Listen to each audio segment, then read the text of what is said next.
Para penggemar serial Monster mengkritik season 3 acara tersebut, yang bertajuk The Ed Gein Story. Mereka menilai cerita dalam serial tersebut semakin urakan. Serial tersebut dianggap terlalu mendramatisir cerita Ed Gein. Pria mengerikan Ed Gein dikenal seorang pembunuh terhoror dalam sejarah Amerika Serikat. Ia melakukan kejahatan mulai dari pembunuhan, pencurian mayat, hingga menguliti jenazah, dan obsesi pada tengkorak pada dekade 1950-an. Kekejaman dan perbuatannya yang membuat orang lain bergidik menjadi inspirasi bagi Hollywood. Salah satunya adalah film Psycho, 1960, dari Alfred Hitchcock yang menjadi game changer film-film horor dan thriller. Dalam Monster, The Ed Gein Story, karakter penjagal dari Plainfield tersebut diperankan oleh Charlie Hunnam, yang ternyata menuai banyak pujian dari penggemar. Seperti 2 musim sebelumnya, Monster, The Ed Gein Story akan berisi sejumlah adegan kekerasan dan berbagai adegan yang mungkin membuat penonton tidak nyaman. Serial ini khusus untuk 18 tahun ke atas.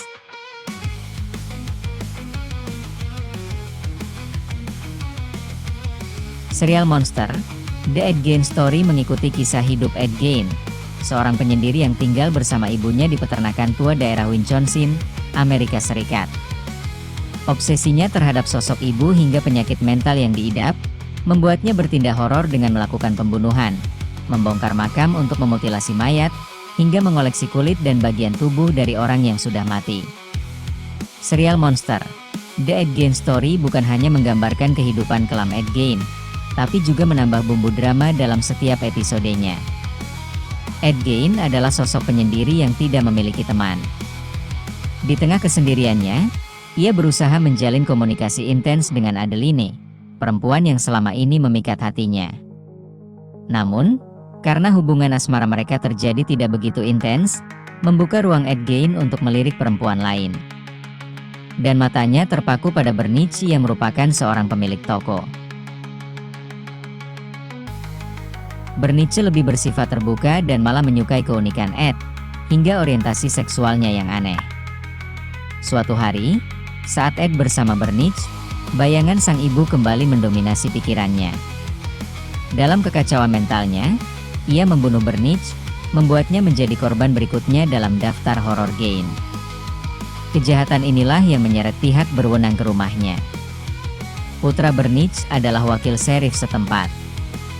Betapa kagetnya ia mendapati jasad ibunya dikuliti dan tergantung tanpa kepala di lumbung Gein. Ed Gein bisa saja dijatuhi hukuman berat, namun karena sikapnya yang tenang, lemah lembut, dan juga diagnosa skizofrenia yang dialaminya, membuat hakim memutuskan Gein untuk dirawat di rumah sakit jiwa. Hakim dalam persidangan Gein berpendapat bahwa Ed Gein bisa saja dalam kondisi tidak sadar ketika melakukan aksi-aksi kriminalnya.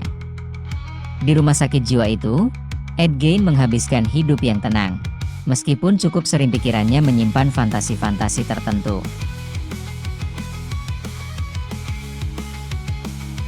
Selama bertahun-tahun, misteri tentang apa yang mendorong Gein melakukan perbuatan keji ini terus menjadi spekulasi. Mulai dari hubungannya yang bermasalah dengan ibunya, hingga kemungkinan penyakit mental yang tidak diobati, namun belum ada motif tunggal yang terkonfirmasi.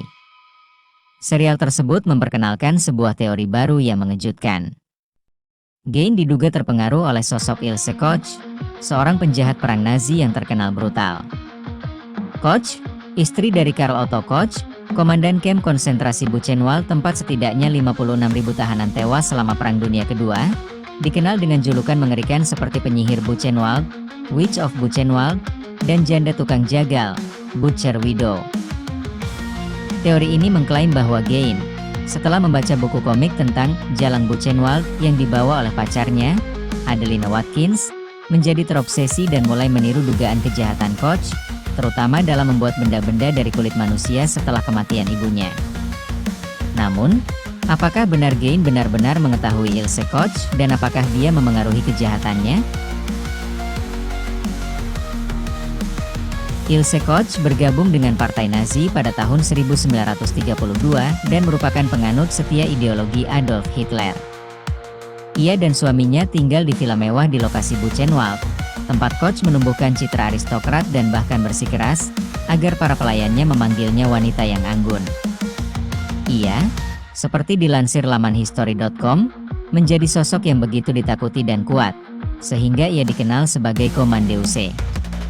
Setelah suaminya dieksekusi oleh Nazi pada tahun 1945 atas tuduhan penggelapan dan pembunuhan, Ilse Koch diadili pada tahun 1947 sebagai satu-satunya wanita, bersama 30 perwira dan pejabat Buchenwald lainnya.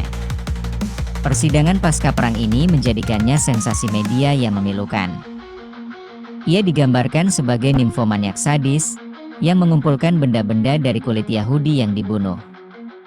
Serangkaian saksi dalam persidangan tahun 1947 menjelaskan dugaan perilaku sadisnya, termasuk memerintahkan tahanan untuk melayaninya saat ia telanjang, memukuli mereka, dan memilih tahanan Yahudi dengan tato rumit untuk dibunuh agar kulitnya dapat diubah menjadi kap lampu, album foto, dan sarung tangan. Pembebasan Koch pada 17 Oktober 1949 memicu keributan publik, mendorong sekelompok senator AS meluncurkan penyelidikan. Ia segera ditangkap kembali pada hari yang sama oleh pihak berwenang Jerman Barat, dan didakwa atas kejahatan terhadap warga sipil Jerman.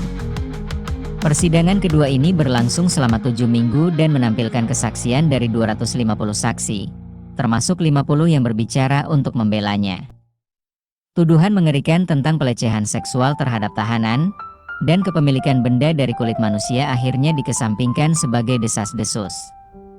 Meski demikian, pada Januari 1951, ia dinyatakan bersalah atas hasutan untuk membunuh, dan kembali dijatuhi hukuman penjara seumur hidup.